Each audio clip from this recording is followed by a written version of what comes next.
topic called as Animal Kingdom in one short lecture series. Okay, so let's get started. So, starting with the first thing first. Basically, animals are classified on the basis of their arrangement of cells, their body symmetry, their nature of coelom, and the pattern of the digestive, circulatory, and the reproductive system. Okay, deal with. Now, what does this means? Like, what is the arrangement of cell? What is body symmetry? What is the nature of coelom? So basically, animals are grouped under like the cellular level of organization and then tissue level of organization. Then they'll be dealing with the organ level of organization. And the last but not the least one, the most advanced one is called as organ system level of organization. That is what we call as the arrangement of cells. Then, if we are talking about the body symmetry, here animals are divided into three different categories. That is called as the first category will be called as asymmetry, in which you cannot divide any animal into equal halves. Whereas the second one is called as a bilateral symmetry, which means you have only one single plane of axis through which you can get the symmetric portions. Only one single plane of axis. If you are cutting in this fashion, you will never get the exact same equal halves. Okay. And the last but not the least one will be called as the radial symmetry, in which whenever or wherever your plane of axis is going through the radius, you will be getting the equal halves portion. Okay. The next one is called as the nature of coelom. So basically, coelom is the body cavity between the digestive system and the body wall. So some animals will be coelomates. Some of them will be having false coelom, that is called as a pseudocoelomates, and some animals will not have coelom, they will be called as acoelomates. Okay, and they do have their different digestive and the circulatory and reproductive system as well. Now, in case of the circulatory system, we have two different types, that is called as the open system and the closed circulatory system. So what does the first one, open circulatory system, means? So here the blood is pumped out of heart and tissues are directly bathed in it. Okay, the blood is pumped out of the heart and tissues are directly bathed in it, that is in the open circulatory system. Whereas in case of the closed circulatory system, we have proper blood vessels, they are called as arteries, veins, and the capillaries, and which are the ones which are supplying and collecting the blood from the tissues directly. Okay, deal with. The animals in which the cells are arranged in two embryonic layers, that is the external ectoderm and the internal endoderm, are called as the diploblastic, whereas the animals which are having three layers will be called as triploblastic. Okay, so the diploblastic animals example will be called as the porifera and the cnidaria, whereas the triploblastic will be from the platyhelminthes and up to the chordates. Okay, so here now we are having the diagrammatic representation of the ectoderm and the endoderm. So this one is for the diploblastic and this will be for the triploblastic. Okay, deal with. Now this is for the triploblastic, this one, and this is for the diploblastic. The body cavity which is lined by the mesoderm is called as coelom. So basically the body cavity which is formed by mesoderm, so the diploblastic animal will not have the coelom, whereas the triploblastic animals will have the coelom. Okay, and the animal which is having the coelom, the body cavity, will be called as the coelomates. Let's say for example Annelida up to chordata. And there are some animals in which the body cavity is not lined by the mesoderm, but they do have scattered pouches cavities in between the ectoderm and the mesoderm, and that will be called as pseudocoelomates. That will be called as pseudocoelomates, and we have only one phylum in that category called as Aschelminthes. The animals in which the body cavity is absent directly, that will be called as acoelomates, and they are below platyhelminthes. Even platyhelminthes is acoelomate. Okay, deal with. And there are some animals, the body is externally and internally divided into segments with the serial repetitions, as in earthworm as well, which is called as a metameric segmentation in earthworm. Okay, deal with. Now dealing with the proper classification of animals. So starting with the first thing first, do remember one thing, that you have to remember the name of the phylum. Like the starting with the first one, phylum Porifera, Cnidaria, Ctenophora, Platyhelminthes, Aschelminthes, Annelida, Arthropoda, Mollusca, Echinodermata, Hemichordata, Chordata. Okay, so starting with the first thing first, that is called the phylum Porifera. Here what happens, that the members of this phylum are commonly known as sponges. Okay, they are mostly marine, asymmetrical, and they have cellular level of organization, which means they are primitive one. Life has originated from water, correct? Okay, so these members of the phylum Porifera are marine, They are asymmetrical, which means you cannot divide them into equal halves, and they have only cellular level of the organization, which is the most primitive level of organization.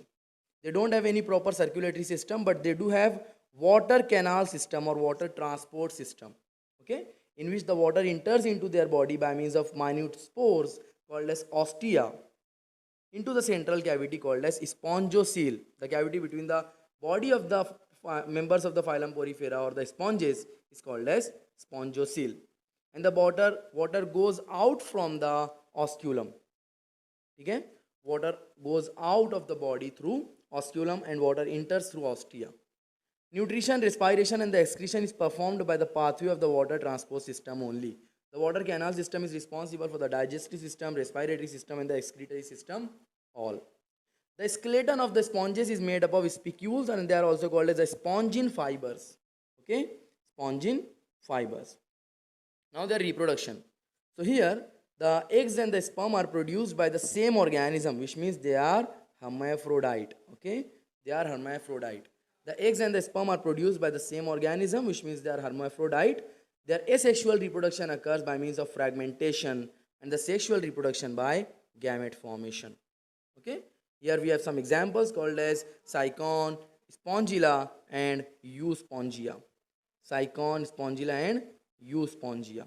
Okay, deal with. Now dealing with the phylum number second, that is called as phylum Cnidaria. We also call it as phylum Coelenterata. Okay, they are aquatic, mostly marine. They are sessile, which means they are attached to the substratum. They are sessile, which means they are attached to a substratum, or they may be free swimming as well.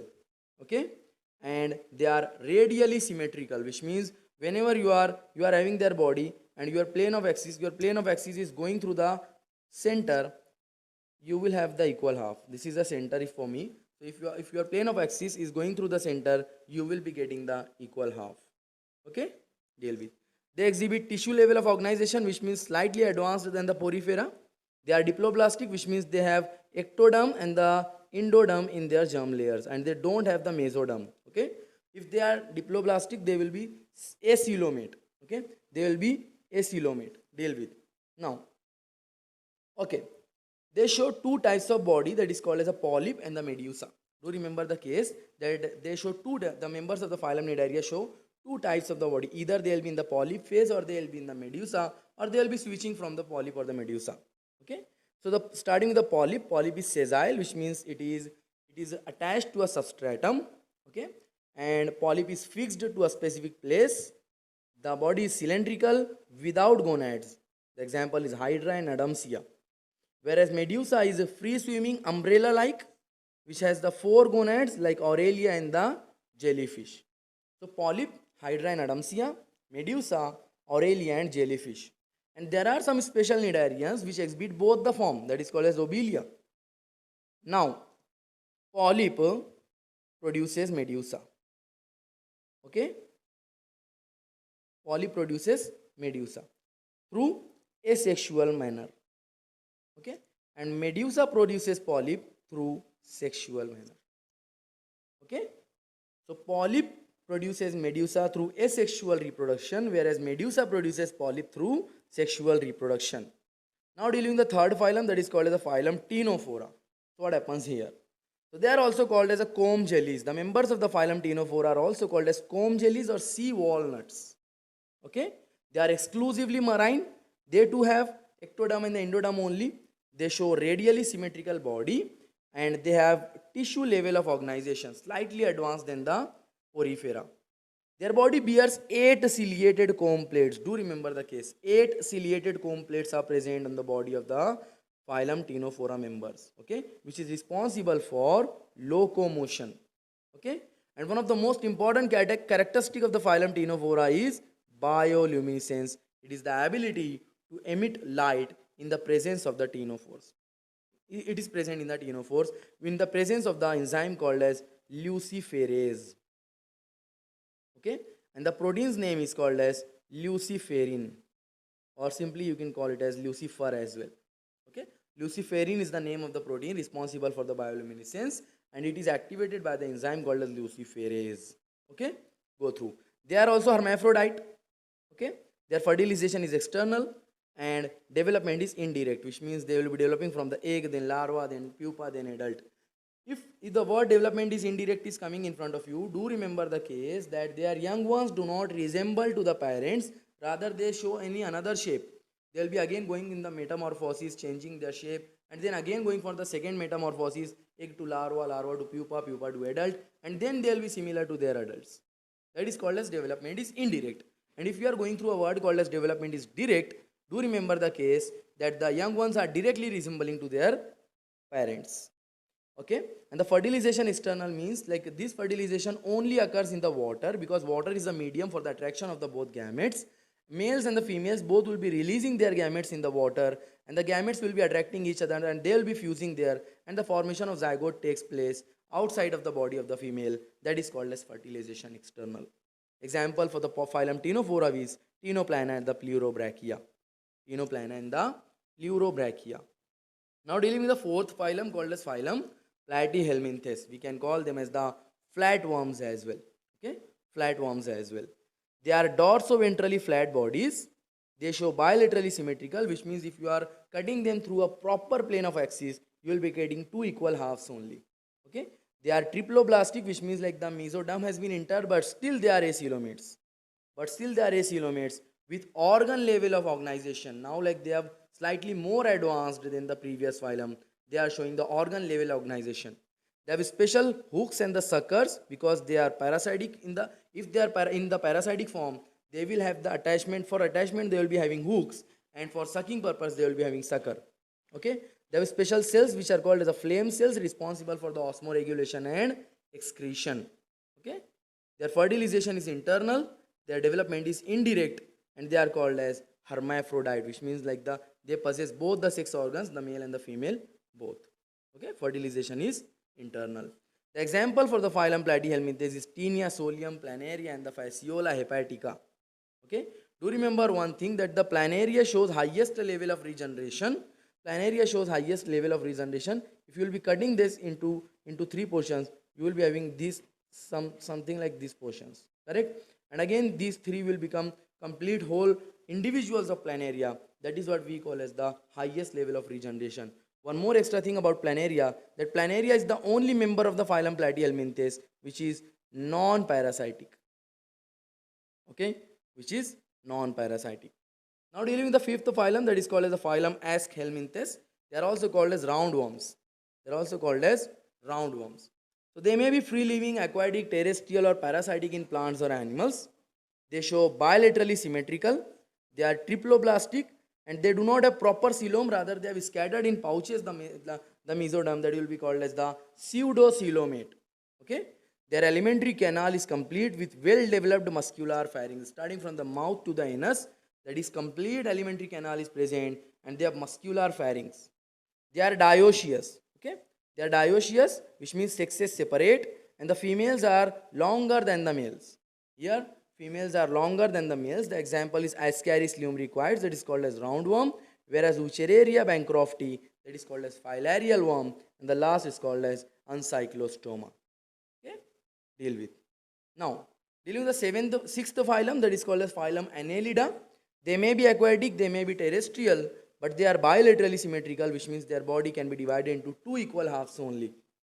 They have segmented body with organ system level of organization, the highest organization, organ system level of organization. There is an aquatic annelid, that is called as Nereis, which possess lateral appendages called as parapodia. If you are preparing for a competitive exam, please do remember one thing, that the parapodia are responsible for locomotion. Here if it is aquatic, it will be responsible for swimming, and do remember the example's name, it is Nereis. Okay? Nephridia help in osmoregulation and excretion. There is a neural system as well, which is consisting of a pair of ganglia. They are dioecious, which means sexes separate in case of Nereis, or they can be monoecious in case of earthworm and the leech, hirudine. Please do remember, hirudinaria. Example here is the Ferretima, which is the earthworm only, and hirudinaria, which is the blood-sucking leech. Now dealing with the seventh and the most successful or the largest phylum of all time, called as phylum Arthropoda. The largest phylum of the animals, which include insects. They show the organ system level of organization. They are triploblastic, so ultimately they will be coelomate. They do have a body cavity between the digestive system and the body wall. They show the bilaterally symmetrical with the chitinous exoskeleton. The important thing is here. Chitin is present in the cell wall of fungi and in the exoskeleton of arthropods only. Done? Okay, do remember. Their body consists of head, thorax, and abdomen. Okay?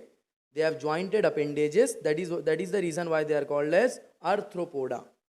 Their respiratory organs may be gills, may be book lungs, or may be through the tracheal system, depending which specific habitat they are acquiring. They show open circulatory system in which the heart is pumping directly the blood and heart is pumping the blood and the blood is bathing the tissues and the organs directly without any blood vessel. Their excretion takes place through the Malpighian tubules. Do remember the case. Okay.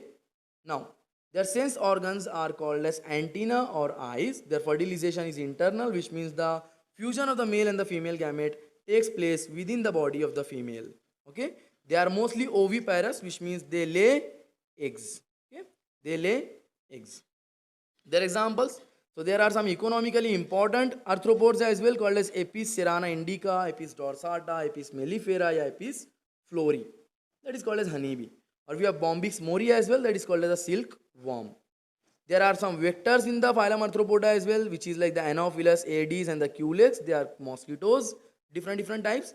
And we have a living fossil in the phylum Arthropoda as well called as Limulus and or the king crab. Now dealing with the second largest phylum, that is called as the phylum Mollusca, in which they are terrestrial, either terrestrial or aquatic. They also show the organ level of organization. They are bilaterally symmetrical, triploblastic and coelomate. Okay, deal with. Their body is divided into head, muscular foot and the visceral hump. They do show bilaterally symmetrical body, but still the issue is due to torsion or the twisting, now they are not able to be differentiated into proper bilaterally symmetrical body. Do remember the case. The unregimented and covered with the calcareous shell. Do remember the case that the members of the phylum Mollusca are covered by calcareous shell. They have feathers like the gills, feather-like gills which are called as ctenidia. The feather-like gills are called as ctenidia. Okay? Between the hump and the mantle, the visceral hump and the mantle, we have feather-like gills called as ctenidia. And their mouth contains a file-like rasping organ which is called as radula. The mouth of the phylum Mollusca contains rasping organ called as radula. Okay? Example is Pila globosa, that is called as apple snail, or octopus, that is a cephalopod. Deal with. Now, the ninth phylum is called as the phylum Echinodermata, which means they bear spiny skin animals. They are spiny skin animals. So the endoskeleton of the calcareous ossicles, they are marine with organ system level of organization. Okay, deal with. They are triploblastic, which means they will be coelomate as well. They have water vascular system just like the sponges, which is responsible for helping them in the locomotion or capturing the food and for respiration. Their sexes are separate. Their fertilization is external, which means the fusion of the male and the female gamete will take place out of the body. Okay? And their development is indirect, which means their young ones do not resemble the parents. Example is Asterias, that is called as starfish. Cucumaria is sea cucumber, and Antedon is called as sea lily. Now dealing with the 10th phylum called as the phylum Hemichordata. So basically the members of the phylum Hemichordata are worm-like marine animals which show the organ system level of organization. They are bilaterally symmetrical, triploblastic and coelomate animals. They have cylindrical body, straight body, which is composed of the anterior proboscis, a collar and a trunk. So I will be dividing their body as proboscis, collar and trunk. They have open circulatory system in which heart is pumping the blood and blood is directly bathing all the tissues and the organs. They show respiration by gills and excretory organ is proboscis gland. They have sexes separate, their fertilization is external and they show indirect development. Examples are two only, that is Balanoglossus and the Saccoglossus. Now dealing with the final phylum here, that is called as the 11th phylum, phylum Chordata. So we have their characters here. The presence of notochord, 100% yes, that like if any animal is if any animal is belonging to the phylum Chordata, they have to have notochord, which is a dorsal hollow nerve cord and paired pharyngeal gill slits. The bilaterally symmetrical body plan is of phylum members of the phylum Chordata, in which the bodies will be divided into two equal halves through a proper plane of axis. They are triploblastic, which means anyhow they will be coelomates with organ system the highest level of organization. They show the closed circulatory system, ventral heart is present, post-anal tail is present. Their subphylums are the Urochordata, Cephalochordata, and the Vertebrata. Now what happens in Urochordata? So in Urochordata, Uro means tail, so notochord is present only in the larval tail and not in the adult. In case of the Cephalochordata, it is from head to tail and persists throughout the life, but it is in the notochord fashion only. It do not becomes the vertebral column. Whereas in the Vertebrata, the notochord in the embryonic period is replaced by the vertebral column in the adult. I repeat, Urochordata have notochord only in the larval tail, whereas the Cephalochordata, cephalus means head, so their notochord is from head to tail throughout the life, but it is notochord only. It is not replaced by the vertebral column. But in the Vertebrata, it is notochord in the embryonic period, but it is replaced by the vertebral column in the adult. So the Vertebrata is a subphylum, is further divided into two divisions, that is called as Agnatha without jaws and Gnathostomata with jaws. Okay, deal with. And the Gnathostomata is further divided into two superclasses, that is called as Pisces fishes and Tetrapoda is bearing limbs. Now we are dealing with the first division, Agnatha, which is like the legs jaws. So here we will be having class Cyclostomata in the division Agnatha. Class Cyclostomata. They have circular mouth. If the jaw is absent, these fishes will be having circular mouth. They are basically ectoparasites on some fishes, which means they are attached to some fishes and they are sucking on their body, having sucking and the circular mouth without jaws. Their body is devoid of scales. They do not have any proper scale on their body. They do have gill slits for respiration. They have cranium like the brain box and the vertebral column, which is cartilaginous. The brain box and the vertebral column is cartilaginous in case of the class Cyclostomata. Okay? Their circulation is closed type, which means they do have proper arteries, veins, and the capillaries to every tissue and the organ. They are marine, but still they migrate to the fresh water for spawning. They are marine, but they migrate to fresh water for spawning and die after few days. Their larvae again returns to the seas after metamorphosis, which means if the fishes are marine and they are going to the fresh water, those fishes will be called as anadromous fishes. Okay, those fishes will be called as anadromous fishes. Remember the case. And if the case is vice versa, that the fishes in the fresh water and they are going to the marine water for spawning purpose, those fishes will be called as catadromous fishes. Remember the case. Now dealing with the Gnathostomata. So the first one is the first here we had the superclass Pisces, and the first class in the superclass Pisces is called as chondric thighs, and the second class is called as ostick thighs. We'll be dealing with the comparatively. So here the chondric thighs is called as the cartilaginous fishes, where the ostick thighs is called as the bony fishes. Okay, deal with. So the chondric thighs are marine, streamlined body. They have streamlined body to resist to lower down the resistance of the water. They bear the cartilaginous endoskeleton. They are cold-blooded and they have tough skin with minute placoid scales. Okay, so the scales present on the members of the class chondric thighs have placoid scale. Their body, they do have gill slits, but each gill slit is separated with their own operculum, and they have powerful jaw and they are predators. Okay, so the operculum is just the covering of the gill slit. Okay, they do not have any air bladder for maintenance of the buoyancy. To avoid sinking, they have to swim continuously. Okay, unlike the freshwater fishes or the bony fishes. Their heart is two chambered. Okay, and they are piculothumbs, which means they can maintain their body temperature, cold blooded. Sexes separate. Male fishes, they have claspers like the reproductive organ. Okay, in male pelvic fins bear claspers, that is the copulatory organ. They have internal fertilization, which means the fusion of the male and the female gamete will take place within the body of the female. Majority of them are viviparous, which means they are giving birth to young ones. Okay, their special members are the special members are called as torpedo, which have electric organ, and trigon, which is having poison sting. Examples will be scoliodon, that is the dogfish, and the carcharodon, that is the white great shark. Deal with. Now dealing with the class Osteichthyes. So here in case of the class Osteichthyes, they are the bony fishes. Here marine and the freshwater both have the bony endoskeleton. The chondric thighs are only marine, whereas the osteichthyes are marine as well and the freshwater as well. They do have a streamlined body with 4 pairs of gills covered by the same operculum. Okay, their skin is covered with the scale, and they do have a special air bladder in them to avoid continuously swimming. Okay, so if they do have air bladder, their body will be showing buoyancy, that is the body balancing in the water. Their heart is also two chambered. They are also cold blooded. Okay, their sexes are separate, which means the male and the female. There is one group called as males, there are the other group called as females. Fertilization is external, which means the male and the female both will be releasing their gametes outside of their body in the water, and the gametes will be fusing by themselves, and then the formation of the zygote will take place, and the development will be indirect for sure. Okay, deal with. So here they are oviparous. Oviparous means they are laying eggs. They are laying eggs.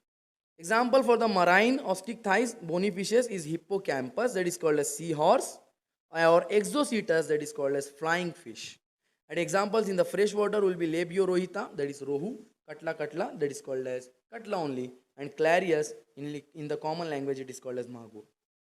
Now dealing with the last class, that is called as class Tetrapoda. I can write a word in front of you that is called as ARAM. Aram. Amphibia, reptilia, aves, mammalia. Okay, so dealing with the characters of the all of them one by one. In case of the amphibia, here. So in case of the amphibia, they show dual life. They can live in the aquatic as well as terrestrial habitat, whereas the reptiles are majority of the time they are terrestrial, and the aves are aerial, which means they have feathers for flying. They have wings for flying especially. Mammals, they are mostly terrestrial, but they can fly as well. Some of the members can fly as well, and some of the member can live in water as well. Amphibia have 2 pairs of limbs, whereas reptilia also have 2 pairs of limbs. Aves, forelimb is modified into wings, and mammals have 2 pairs of limbs, that is called as a forelimb and the hind limb. In case of the amphibia, they have moist skin without scales. Okay, they have moist skin without scales. Deal with. Okay, in case of the reptilia, they have dry and cornified skin with having scales, or that is called as scute. The tough rigid skin will be scute. In case of the aves, their skin is dry without glands, and they have long bones which are hollow with air cavities, and the long bones are called as pneumatic bones. The long hollow bones are called as spongy bones, are called as pneumatic bones, to reduce their body weight. Okay, for flying purpose. And in case of the mammals, mammary gland is present for the development and nourishment of young one, and their body is covered by hair. Skin possesses hairs. Their respiration is by gills. In case of the amphibia, their respiration is by gills, lungs, or skin. If they are in the water, they will be respiring through the skin, and if they are on the territory, if they are on the land, they will be respiring by means of lungs.